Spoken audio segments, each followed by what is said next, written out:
Hello everyone, welcome to Competition Care. So it's been a long time, right? Aru APSC CCE PRELIMS homapto hol. Aru ei bosor ami dekhilo gutte APSC CCE jitu itihas tar bhitor ei paper khon ei bosor paper khon atait ko challenging boli koleo bhul nohobo, right? It was quite a challenging paper. Hone karon ami dekhisu je joa bosor hok ba jenokai hok just 10-15 days purbeo jodi kumba ahi kini okoman holo prepare kore. Right, they can sail through this prelims phase, but a bosor ami dekhilo is a 10-15 days purbe hok ba ek mahor agoto hok, right? Teloke jodi prepare korise so imanu সহজ নহয় কিন্তু June লোকে আসলতে বহুত দিনৰ পা সাধনা কৰি আছে, right? এগুতে প্ৰসেসটোত আছে তেওঁলোকে নিজৰ মূল্যবান সময়খিনি ইনভেস্ট কৰি আছে, right? For them এই যেটো এক্সামটো হল সেই এক্সামটো এটা ডিসেন্ট মার্কস তেওঁলোকে ডেফিনেটলি আর্ন কৰিব, right? Aru ami yat dekhilo je jito role of current affairs bahut beshi dominating asile, right? Kintu eta kotha jihetu eta tan paper he gole plus point ki hoy jay je jito cut off hoy hetu bahut drastically komi ahe, right? Aru ei bosor bahut kita factors associate hoy ase. For example, ami dekhisu jito vacancy bahut ase ei bosor, right? Logote ami dekhisu je jito retain koribo লৰা চলি like যেটো 1:11 ratio যদি হয় লগভগ আমি দেখিছো 10,000 to 11,000 লৰা চলি retain কৰিব for the means phase, alright? আৰু ডিফিকাল্টি লেভেলটো তো আছে সো গুটেইখিনি আমি ফ্যাক্টৰ যদি চাও আমি দেখিম যে যেটো কাট অফ হয় বহুত বেছি কমিব compare to the last years, alright? So হেকানে মনসন বেয়া কৈ লাভ নাই, right? সবৰে আই হোপ জনে বহুত বেছি কষ্ট কৰিছে they will definitely sail through this prelims phase, alright? Aru ei jito video to loyana mor mool uddeshyo to hoise role of the current affairs karon ami dekhisu jito equity ase ei paper khonot atait ke highest equity lab koise ei current affairs khini, thik ase? So jar kon besi hold ase on this current affairs telokor babeo asole ei paper khonot kisan marks extra earn koribolo bahut besi সহজ হৈ গল, ঠিক আছে? So এই যেটো video জৰিয়তে মই কিছুমান question লৈ আনিছো যিখিনি APSC CCE প্ৰিলিমছৰ হুদিছে আৰু আমাৰ যেটো নিউজ পেপাৰ এনালাইসিস কৰা হৈছিল তাপা ডাইৰেক্ট হুদা হৈছে, ৰাইট? ইনডাইৰেক্টলি বহুত কিটি এসোসিয়েট হৈ আছে কিন্তু হেখিনি মই ইয়াত ইনক্লুড কৰা নাই, যিখিনি ডাইৰেক্ট হুদা হৈ গৈছে হেখিনি মই ইয়াত ইনক্লুড কৰিছো, ঠিক আছে? So let's get started. So first কোৱেশ্চনটো হুদিছিলে So, যিহেতু paper A, B, C, D এনেকুৱা থাকে, right? আৰু সবৰে হে কোৱেশ্চন বিলাক বেলেগ থাকে হেকানে মই ডাইৰেক্ট কোৱেশ্চনটো দি দিয়া নাই কোনটো কোৱেশ্চন নম্বৰত আছে, right? So, is it the search and rescue operation initiated by the government of India to aid Syria and Turkey after the devastating earthquake on 6th February? to বহুত ৰিসেন্ট আছিল আৰু এখিনি আমি কভাৰ কৰিছিলো, right? দেখিছনে ইয়াপা direct আহিছে যেটো operation ডোস্ট, right? Yat bohote Maitri dise, but Maitri is wrong. The correct answer is Operation Dost. Dekise keneke evaluate korise this current affairs, right? Tar bisot ami dekhisu jito Ramsar sites hoy, alright? Aru ebar jito bhal kaam korise teoloke enoka dhonor eliminating technique use koribo porake kisman questions dise, thik ase? So yat ami dekhisu notun ke jito Ramsar site add korise, that is Pala wetland. It was a Mizoramot, alright? আমি যদি এইটো directly ৰং কৈ দিও কাৰণ পালা wetland তো মিজোৰামত আছে মেঘালয়ত নাই, সো 4 আমি ইয়াতে কাটিলো, ৰাইট? সো বেসিক্যালি যিখিনি সিৰিয়াস স্টুডেন্টস হয় তেওঁলোকে ডেফিনেটলি গম পায় যে লোকতাক লেক মণিপুৰত আছে, the floating lake, right? So তেনেকে আমি গম পাম the correct answer is 2 and 3, right? C হয় the correct answer. এই ৰুদ্ৰসাগৰ লেক তো অসমত নাই হেতু আমি জানো, সো এনেকে আমি উলিয়া লব পাৰো, right? তাৰপিছত আমি দেখিলো the initiative taken by the Ministry of Education, Government of India, with the aim to strengthen schools through community and private sector involvement in school across the country. Etu ami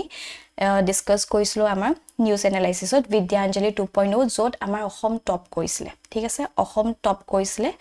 jot bahut highest asolte public sector involvement ahi গৈছে তেওঁলোকে school যিখিনি infrastructure add কৰিছিলে fan আদি কৰি কিনি বহুত খিনি দিছিলে, so that becomes obvious the answer to আছে বিদ্যাঞ্জলি, দেখিছে কেনেকে ডাইৰেক্টলি খুদিছে, right? তাৰপিছত আমি গম দেখিছো ওয়াৰ্ল্ড ৰাইনো ডে, এটো আমি হে ওয়াৰ্ল্ড ৰাইনো ডে দিনাখন আমি এই পাৰ্টিকুলাৰ নিউজ টু কভাৰ কৰিছিলো ৰাইট 22nd of September যেটো হয় সো ইয়াত যেটো 5 rhino species forever আছিলে ৰাইট আৰু তেনেকৈ দেখিছে ডাইৰেক্ট কোৱেশ্চনটো আহিছে 5 rhino species forever ৰাইট তাৰপিছত আমি দেখিছো one earth one family one future is the motto of so এটো আমি বহুত বাৰ ডিসকাস কৰিছো about G20 presidency যেটো 1st of December 2022 পৰা চলতে আমাৰ ভাৰতে G20 presidency টো লৈছিল ৰাইট সো সেই ক্ষেত্ৰত গুটে লোগো হক মটো হক গুটেখিনি আমাৰ গৱৰ্ণমেন্টে আনভিল কৰিছিল সো সেই ক্ষেত্ৰত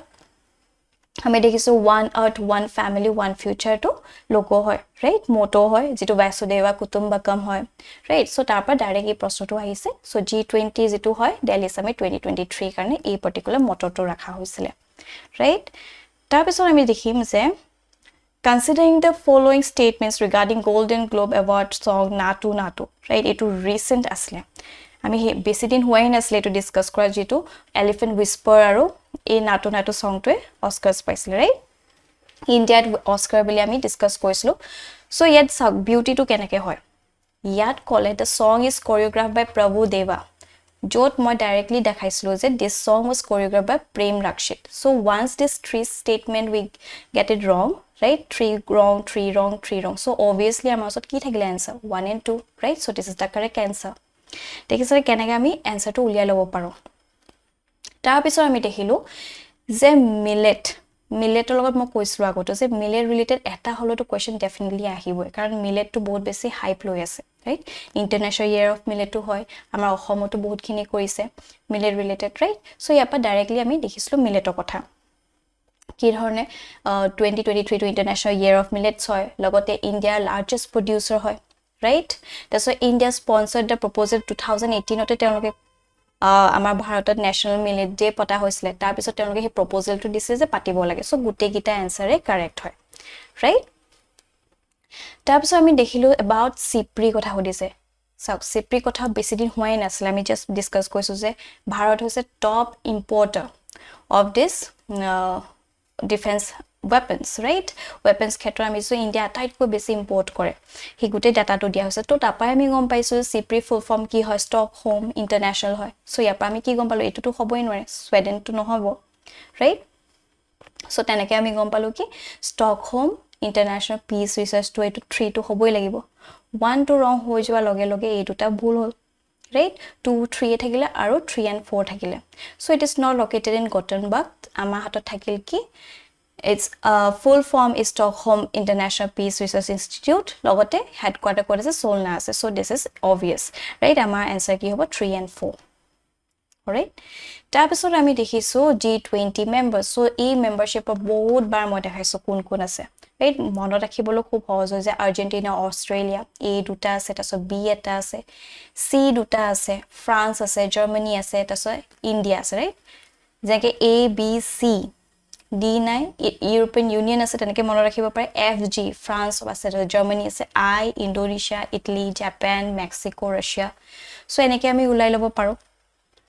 ৰাইট সো অস্ট্ৰেলিয়া আছে কানাডা আছে সাউদি আৰবিয়া আছে কিন্তু আমি সেনেগাল আমি দেখা নাই সেনেগাল নোহোৱা লগে লগে 2 টো ৰং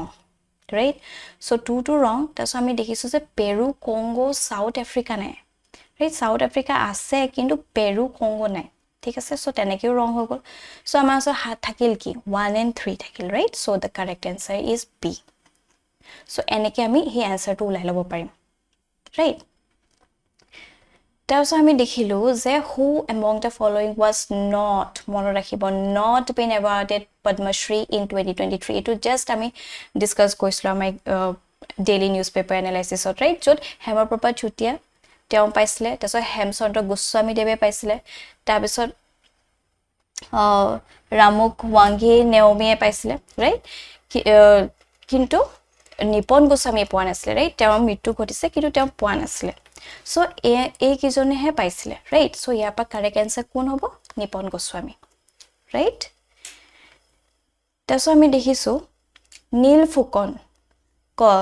ফুকনৰ কথা আমি বাৰে বাৰে দেখিছো তেওঁ জ্ঞানপীঠ এৱাৰ্ডি হয় ৰাইট তেওঁ বিষয় নিউজটো দি আছিল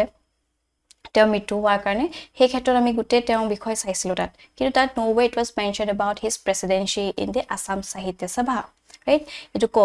হৰিয় হেনু নামি আহে এই নদীয়েটি এখিনিও আছিলে ঠিক আছে তাৰছত যেটো কবিতা কানে তেও এন্থোলজি হয় ৰাইট ইয়াটো পাইছিলে তাৰছত জ্ঞানপীঠ এৱাৰ্ড বটা পাইছিলে তেও 2021 ত ইভেন মেইনছটো হুদিছিলে লাষ্ট টাইম UPSC সো আমি গম পালো যে কারেক্ট আনসার ইজ 1 2 and 3 কাৰণ যেটো ফোৰ্থ হয় ইট ইজ ৰং অলৰাইট সো দেখিছানে কেনেকে ডাইৰেক্ট কোৱেশ্চনছ কিসমান আহিছে তাৰ পিছত আমি দেখিছো 23rd January Subhash Chandra Bose birthday right it is celebrated as কেনেকে সেলিব্রেট এটো আমি নিউজত দেখিছিলো 23rd of January আমি এটো কভার কৰিছিল right ইয়াত কোৱা হৈছে পৰাক্ৰম দিৱস সো obvious answer কি হৈ পৰিব পৰাক্ৰম দিৱস ডাইৰেক্টলি আহিছে দেখিছে তাৰপিছত আমি দেখিছো which of the following is not one of the priorities terms Saptarishi adopted in the union budget of financial year 2023-2024 so ইয়াৰ বিষয়ে মই ভালকে holistically বুজাইছিলো about budget আমি গুটে ডিসকাস কৰিছিলো আৰু যেটো সপ্তৰিশি priorities আছিল তাৰ আমি দিছো population control নাছিলে right population control asile inclusive development asile reaching the last mile asile youth power asile financial sector asile green growth asile unleashing potential asile infrastructure and investment asile right kintu population control nasile right so ekhini ami eneke loi lobo pailu heten right answer to correctly eneke uliai lobo paru ta pisot ami dekhisu so with reference to the forest survey report etu besi din hua nai right ekhiniu ami discuss koisilo so Madhya Pradesh has the largest area under the forest cover that is correct right yet gutel noka data khini dia hoise so Mizoram has the highest percentage of the area under the forest cover that is also correct right per capita availability of the forest land is the highest in Sikkim eto no hoy so correct answer ki hoy poile 1 and 2 only alright so eneke ami he data answer khini ulai lobo paro hone তাৰপিছত আমি দেখিলো recently the Assam cabinet approved the administrative merger of some newly formed districts with existing districts right eto বহুত important asile যেহেতু delimitation হৈ asile হেকানে বহুত খিনি নতুনকে উলৱা কিছুমান ডিস্ট্ৰিক্ট যিখিনি কাৰ্ভ আউট কৰিছিলে আকো মেইন যিখন ডিস্ট্ৰিক্ট বা উলৱা আছে তাতে আকো attach কৰি দিয়া হৈছে ৰাইট মাৰ্জ কৰি দিয়া হৈছে সো ইয়াৰ হুদিছিলে যে ইনকাৰেক্ট কথা হুদিছে ৰাইট আমি দেখিছো বিশ্বনাথ ডিস্ট্ৰিক্ট টু অলৰেডি আমি গম পাইছো merge with the Sonitpur দেখিছনে direct দেখিছে এখিনি কেনেকে আছে তছ হোজাই নগাঁও লগতে আছে বজালি আছে বৰপেটা লগত আছে কিন্তু ইয়াত মেনশন কৰিলে বঙাইগাঁও ৰাইট আৰু তামুলপুৰ বাক্সা লগত এটো কারেক্ট হৈ আছে এই তিনিটাই কারেক্ট কিন্তু ভুল কোনটো হল বজালি so the obvious answer is 3 right only 3 তাৰপিছত আমি দেখিলো এই যেটো ম্যাচ দি কারেক্ট গুটে মিলাই চাব লাগে সো ইয়াত আমি কেনেকে গম পাব পাৰো সব act is policy opportunity for Assam এটা উলাইছিলে ঠিক আছে 2022 এই এডিটৰিয়েল টো আহিছিলে সো তাতে মই এটো ডিসকাস কৰিছো যে act is policy কিতিয়া লঞ্চ হৈছিলে আৰু looked is policy কিতিয়া লঞ্চ হৈছিলে আৰু কোনে লঞ্চ কৰিছিলে সো মই ইয়াত মেনশন কৰিছো যে PV নাৰাসিমহা ৰাওয়ে কৰিছিলে সো যেটা PV নাৰাসিমহা ৰাওয়ে look is policy টো কৰিছে right আৰু আমি যদি গম পাও যে AB বাজপাই তেওঁ পোখৰান কৰিছিলে right C2 হৈ গল সো obviously ইয়াত কি আছে A3 আছে আৰু C2 আছে right so এনেকে আমি বাকি দুটা না জানিলো এটোৱে কাৰেক্ট হয় আনসাৰ সো এনেকে আমি আনসাৰ ব্লক উলাই লব পাৰো right so আমি দেখিলো কিমানখিনি কোৱেশ্চন আছে ডাইৰেক্টলি আমাৰ কাৰেন্ট অ্যাফেয়াৰ্স পৰা আহা হৈছে আৰু বহুতখিনি আসলে এনেকুৱা ধৰণৰ প্ৰশ্ন আছিল যেটো ইনডাইৰেক্টলিও এসোসিয়েট হৈ আছিল ৰাইট সো মই এটো বুজাব বিচাৰিছো যে কি দৰে এই মাইনুট ডিটেইলস ব্লা কিমান বেছি সিগনিফিকেন্ট হৈ পৰে ঠিক আছে সো এই বছৰে আহা বছৰ কাৰণে জনে আৰু নতুন জুনে আসলতে প্ৰিপেয়াৰ কৰি আছে ৰাইট UPSC হক APSC হক for them is a current affairs to গুটে ভালকে জানি থটো ভাল learn everything of something not something of everything right যেটো জানিছে গুটে ভালকে holistically পঢ়ক so you will definitely earn some good marks as well ঠিক আছে so that was this thank you for watching this video আৰু আশা কৰো আপোনালোকৰ APSC prelims খুব ভাল হওক আৰু সকলে জুনে কষ্ট কৰিছে তেওঁলোকে যাতে ভাল ফল পায় ঠিক আছে সো বলমনকৈ আপোনালোকে এতিয়া মেইনছ হলেও ভালকে প্ৰিপাৰেচন আৰম্ভ কৰি দিও যেহেতু ইমান সময় নাই আমাৰ হাতত হয়তো জুলাই লাষ্টৰ বা আগষ্টৰ ফাৰ্স্ট উইক মানে হয়তো মেইনছ পাতি দিব পাৰে টেন্টেটিভ তেওঁলোকে তেনেকৈ দি থোৱা আছিল so we have no time in our hand right so এতিয়া পাই আপোনালোকে ষ্টাৰ্ট কৰক আৰু এই সেশনটো চোৱাৰ বাবে ধন্যবাদ আপোনালোকৰ যদি কিবা ফিডব্যাক আছে কাইলৈ আমাৰ কমেন্ট সেকশন জনাবলৈ নাপাহৰিব till then bye bye